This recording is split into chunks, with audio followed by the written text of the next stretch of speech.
Devenir parent, c'est dur et dans les mois qui suivent la naissance, il y a énormément de couples qui se disputent, soit par rapport au sommeil, soit par rapport à l'argent, et soit parfois parce que monsieur n'a pas forcément les mêmes connaissances ou les mêmes compétences que madame, ce qui fait que c'est très difficile pour madame de laisser monsieur s'occuper seul de la maison ou du bébé. Donc on se retrouve en gros dans trois gros cas de figure. Soit madame va faire la quasi-totalité des tâches, soit madame va faire le gros du travail et elle va demander à monsieur de l'assister, soit madame va laisser monsieur faire certaines tâches, mais elle va devoir repasser derrière lui pour corriger. Donc ça fait que quand on est dans ces cas de figure-là, il y a la charge logistique qui va attaquer la quantité d'heures que madame va pouvoir passer, soit à se reposer ou à travailler pour sa carrière. Et il y a également la charge mentale, l'anxiété de laisser monsieur faire tout seul ou alors les disputes de couple qui vont attaquer la qualité des heures, du peu d'heures que madame va pouvoir passer à soit se reposer, soit travailler pour faire avancer sa carrière. Donc, moi, je suis marié depuis 7 ans et je suis papa depuis 3 mois, l'heureux papa d'une petite fille. Et je touche du bois pour ne pas avoir à me séparer dans les mois qui suivent la naissance là. Et si je fais cette vidéo là, c'est justement pour participer autant que possible à réduire les statistiques sur le nombre de couples qui se séparent après bébé. Donc, quand on est dans un des cas de figure, il y a par exemple le premier cas de figure, c'est tu fais tout toi-même. Tu fais quasiment tout toi-même. Donc, tu penses sûrement que en vrai, c'est plus rapide de faire soi-même. Du coup, pourquoi est-ce que je perdrais mon temps à tout enseigner à monsieur? Et en fait, l'objectif prioritaire, c'est vraiment d'essayer de gagner des heures. Gagner des heures en quantité, mais gagner des heures également en qualité. Et donc, en laissant monsieur faire, c'est vraiment ça l'objectif, c'est de gagner des heures. Oui, ce sera peut-être pas fait aussi bien que ce que toi tu ferais, mais si c'est fait et que ça te permet de gagner des heures pour soi, te reposer, dormir, soit avancer sur ta carrière, en tout cas, c'est ça l'objectif. J'allais dire, c'est toujours ça qui est bon à prendre, mais en vrai, c'est ça l'objectif. Et en faisant tout toi-même, en fait, tu perds tes heures. En fait, c'est comme si tu étais entre guillemets une maman célibataire, mais en tout cas, ça fait que tout, comment dire, ton créneau horaire qui est limité, ta capacité horaire qui est limitée, si tu alloues tout dans les tâches ménagères ou les tâches parentales, il ne reste pas grand-chose pour faire autre chose. Et souvent, dans ces situations-là, on est épuisé, on a besoin de se reposer et on a aussi une carrière à faire tourner parce qu'on a sûrement fait de grandes études, on tient à nos études, on tient à notre carrière et c'est important de pouvoir avoir de la continuité même après bébé. Donc, le but, c'est vraiment de pouvoir réduire la quantité de tâches au minimum, la répartir pour pouvoir gagner des heures pour se reposer et avancer sur la carrière. Et tu penses peut-être aussi que si la qualité s'effondre, c'est que toi qui seras tenu pour responsable. Et c'est vrai que d'un côté, la majorité de la pression sur la qualité de la gestion du foyer repose sur les femmes. C'est injuste. Mais c'est vrai que historiquement, c'est comme ça jusque-là. Du coup, on a la sensation que ouais, si je laisse monsieur faire, sachant que lui, ça l'intéresse moins, sachant que lui, il sait moins se faire, sur qui ça va retomber après, c'est moi. Du coup, c'est très compliqué d'accepter comme ça la baisse de la performance dans la gestion des tâches, dans la gestion du bébé. Mais bon, j'imagine que en tout cas dans cette situation-là, l'objectif ça va être vraiment de se concentrer sur les besoins du bébé, les besoins de maman, les besoins de papa et laisser les besoins des autres personnes de côté pour qu'on puisse se concentrer sur les besoins des personnes qui sont dans le foyer, quoi, bébé, maman et papa. Ensuite, dans le cas où tu fais le gros du travail et tu lui demandes de t'assister, alors là, tu penses sûrement que s'il t'assiste, ça marche à peu près bien, quoi. Tu fais le gros du travail, quand tu as besoin d'un peu d'aide, tu fais appel à lui, il t'aide bien volontiers, pourquoi pas. Là, alors c'est pas que c'est un problème, c'est que s'il répond à tes demandes d'aide, c'est déjà super, mais par contre, ce qui est embêtant, c'est que ça ne libère pas d'heures justement pour pouvoir soit se reposer, soit pour avancer sur la carrière, parce que tu continues à faire pendant qu'il t'assiste. Donc vous êtes à deux sur la même tâche. Et moi, je suis un partisan de faire les choses à deux. Franchement, je préfère, si je pouvais faire toutes les tâches du foyer, toutes les tâches parentales à deux, moi, c'est la solution que je préfère. L'embêtant, c'est que dans un contexte où on a vraiment besoin de dormir, il va falloir que l'un prenne en charge certaines tâches pendant que l'autre va se reposer ou que l'autre va s'occuper de son boulot.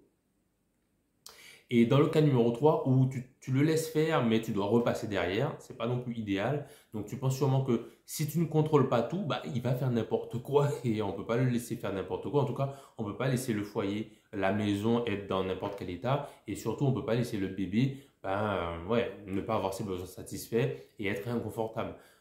Donc c'est vrai que même si voilà, le partenaire n'a pas encore ton niveau à toi de connaissance ou de compétence, comment dire, c'est vrai que dans un premier temps, là tout de suite, ben, ton partenaire, il n'a peut-être pas le même niveau de connaissance ou de compétence que toi. Donc, il ne peut pas faire les choses au même niveau de performance que toi. C'est ça qui est embêtant. Et la difficulté, c'est de le laisser progresser jusqu'à un niveau convenable. Et ouais, déjà, le fait qu'il soit peut-être pas au même niveau, ça fait une différence, ça fait un décalage, du coup, ça fait plein d'émotions qui sont un peu compliquées, un peu de rancœur, un peu d'injustice qu'on ressent par rapport à cette situation-là. Et en plus, il faut le laisser progresser, mais combien de temps encore on va attendre, quoi. Donc, c'est ça la difficulté, même si c'est ça le chemin à suivre. En tout cas, c'est le chemin qui permettrait d'avoir un niveau plutôt équivalent de connaissances et de compétences et de pouvoir se répartir les tâches de façon à ce que ben, chacun puisse avoir du temps libre pour soi et du temps libre pour s'occuper de sa carrière.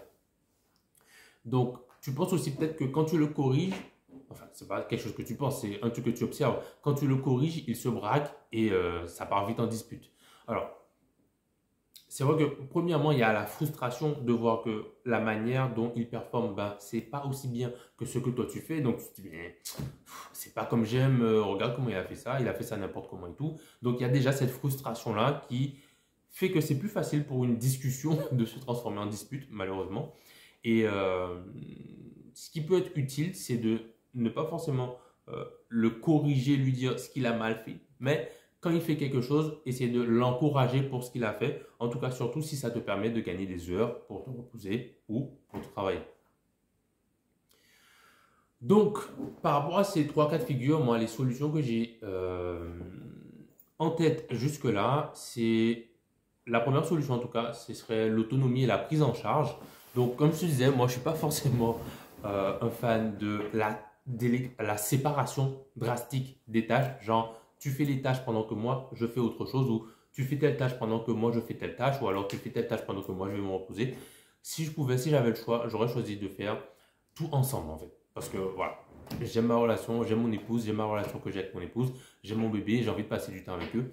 Donc j'aurais aimé pouvoir passer tout le temps avec eux à faire tout ce qu'il y a à faire ensemble. Ben, malheureusement, dans un contexte où on est souvent épuisé, où on n'a pas le temps, on a d'autres choses à faire, euh, bah, il se trouve que le fait qu'une personne soit en charge d'un domaine de tâches, ça rend les choses plus faciles. Ça évite les disputes de bah, pourquoi tu as fait comme ça, moi j'aime pas comment tu as fait, etc. etc. On considère que, en tout cas, c'est une solution qui est répandue de quand une personne est en charge, ça fait que l'autre personne peut allouer du temps à autre chose.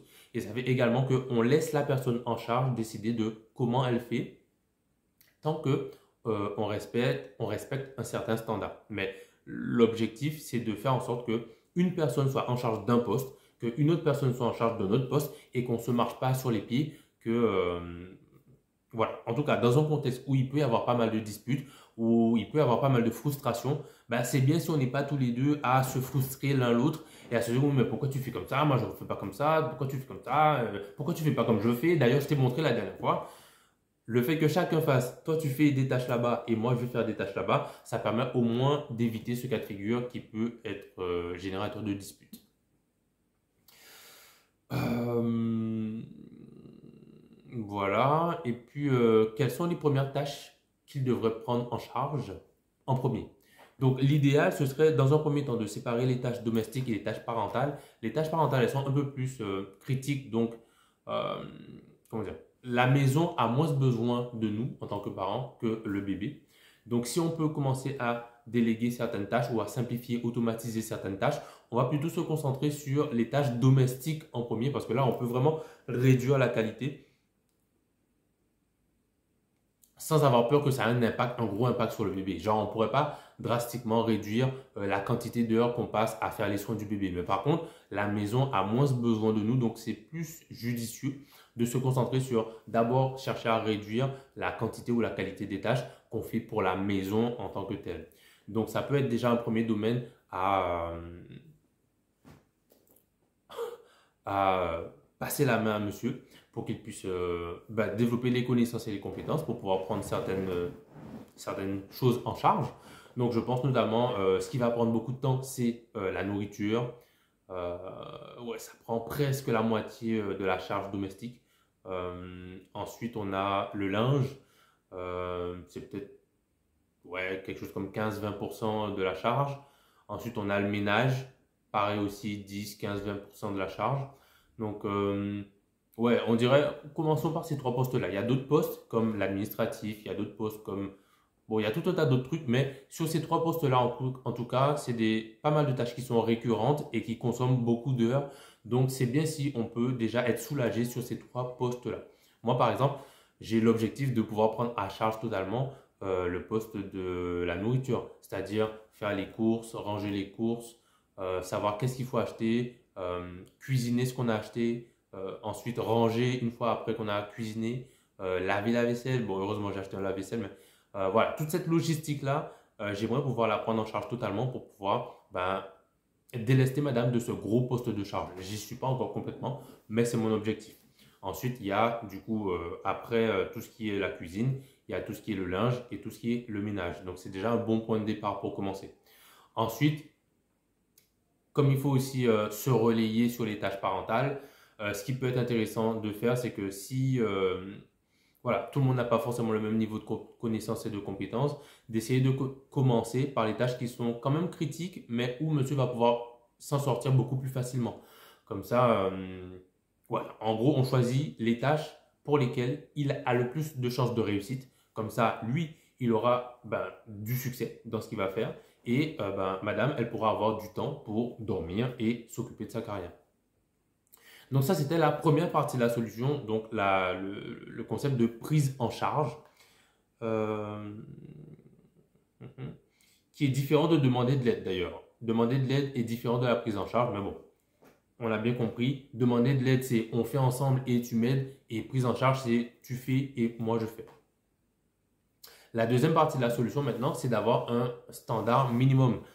C'est-à-dire qu'il va falloir s'entendre sur un standard minimum pour ne pas que ça parte dans tous les sens. Alors, ça peut répondre à des questions du style, est-ce que le standard minimum, c'est une autorisation pour que monsieur fasse n'importe quoi? Alors, non, du coup, le standard minimum, ça sert à écarter surtout ce qui est dangereux. Donc, en gros, on va essayer de déterminer des niveaux de perfection dans l'accomplissement des tâches.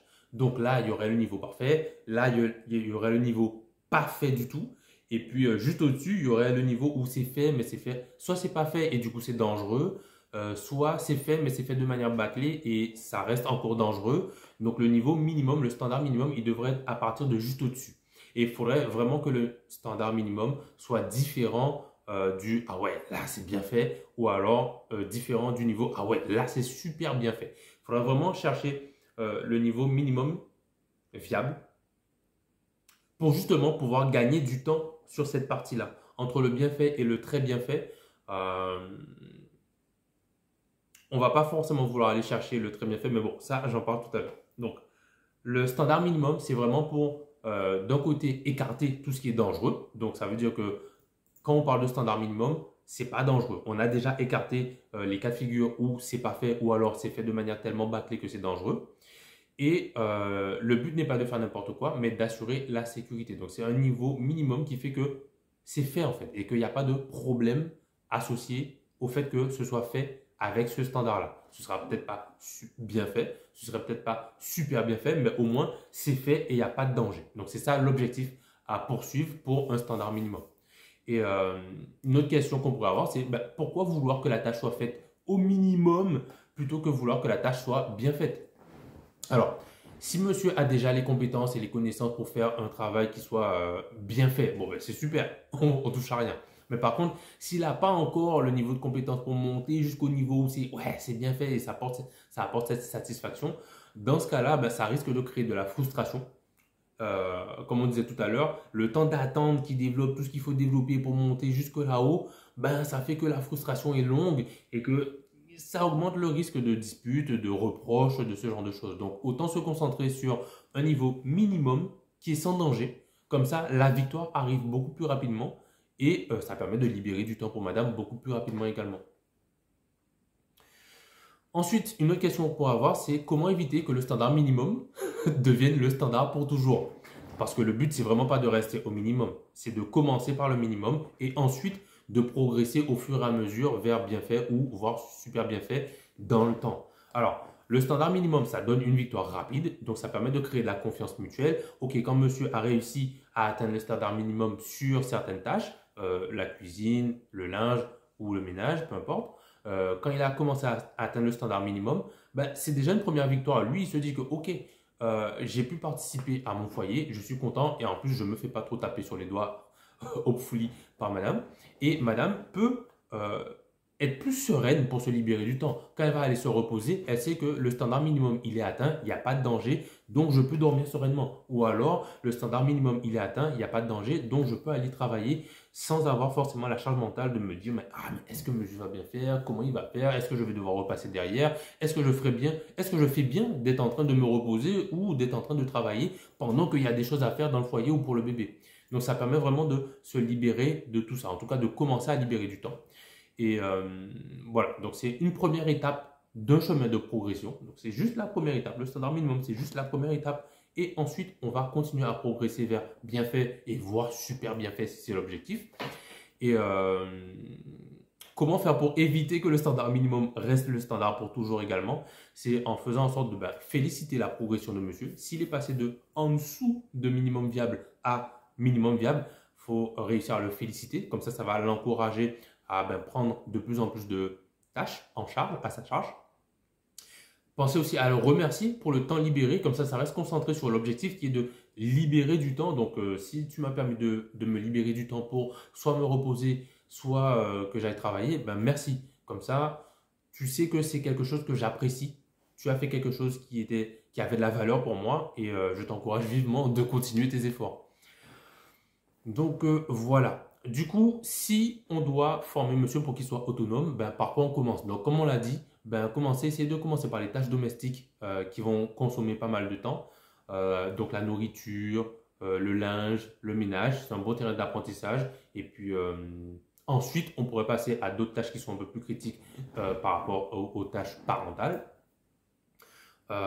L'idée par rapport aux tâches parentales, c'est de chercher les tâches parentales qui sont critiques, qui sont quand même éprouvantes pour la personne qui s'en occupe seule. Si madame s'occupe seule du bébé, même si elle ne fait pas de tâches domestiques, c'est vraiment éprouvant parce que le bébé, c'est des montagnes russes comme ça. Et émotionnellement, c'est quand même un choc à tenir qu'on est seul. Donc, l'idée, ce serait de d'abord viser les tâches domestiques, petit à petit évoluer, et ensuite les tâches parentales qui sont critiques. Enfin, ensuite ou en même temps, mais les tâches parentales qui sont critiques, et là où monsieur va pouvoir s'en sortir assez facilement, on commencerait par ces tâches-là, puisque ça fait des victoires rapides pour monsieur, ça fait un soulagement rapide pour madame, et c'est un bon point de départ pour le chemin de progression, quoi. L'idée également, c'est de viser une tâche à la fois. En tout cas, si encore on repart du point de départ où monsieur n'a pas forcément le même niveau de connaissances et de compétences, il va falloir lui transférer ces connaissances et ces compétences-là. Et ce n'est pas évident de faire tout en même temps parce que, du coup, le plus simple, c'est d'y aller vraiment par domaine, de faire en sorte de lui transmettre tout ce qu'il y a à transmettre sur un gros domaine, par exemple la nourriture, à un standard minimum viable. Pas la nourriture à ce niveau-là, mais un standard minimum viable où c'est pas dangereux, c'est comestible et le rendre autonome le plus rapidement possible sur ce poste-là ou un autre poste, mais le rendre rapidement autonome pour que lui, il puisse avoir ce sentiment d'autonomie, se dire, ok, moi j'ai contribué et on n'est pas venu marcher sur mes plates-bandes. Et ça permet de libérer une grosse part de charge à madame, de charge logistique, mais également de charge mentale sur ce poste-là. Et une fois qu'on a réussi à maîtriser un poste, on va passer à transmettre les connaissances et les compétences sur un autre poste. Une fois qu'on arrive au standard minimum viable, on passe à un autre poste, on atteint le minimum viable et ainsi de suite. En tout cas, c'est une proposition pour faire en sorte que la progression soit le plus fluide possible. Et puis une dernière question, c'est et si il continue de mal faire malgré la formation? Alors, si on est dans ce cadre de pensée-là, c'est que, il faut revenir au standard minimum viable et ne pas chercher la perfection. Parce que si on est en mode, ouais, mais il fait mal. Alors, la question, c'est pas est-ce qu'il fait bien ou est-ce qu'il fait mal, c'est est-ce qu'il a réussi à atteindre le standard minimum viable. Et c'est pas évident de se dire, putain, moi, mon standard, c'est là. Et je me rends compte que, en fait, sur tous les plans de ma vie, je dois baisser mes standards. ça fait un gros coup à l'identité parce qu'on se dit, mais ouais, tout ce qui se passe là, ça ne me ressemble pas. Et pourtant, ben, ça va être nécessaire de passer par cette phase-là. En tout cas, d'essayer de baisser les standards sur la gestion des tâches domestiques ou parentales de manière à éviter les frustrations, les colères, la fatigue extrême, de manière à éviter les disputes de couple, les reproches, ce genre de choses pour pouvoir rester un couple aussi solide que possible durant cette phase qui est pas facile. Du coup, ouais. Et puis aussi penser à féliciter la progression, remercier pour le temps libéré. Et comme ça encourage, ça donne de la motivation intrinsèque et ça encourage à continuer à faire des efforts pour améliorer la situation au fur et à mesure. Donc voilà, c'est tout pour cette vidéo. J'espère que ça t'a été utile et je te dis à bientôt.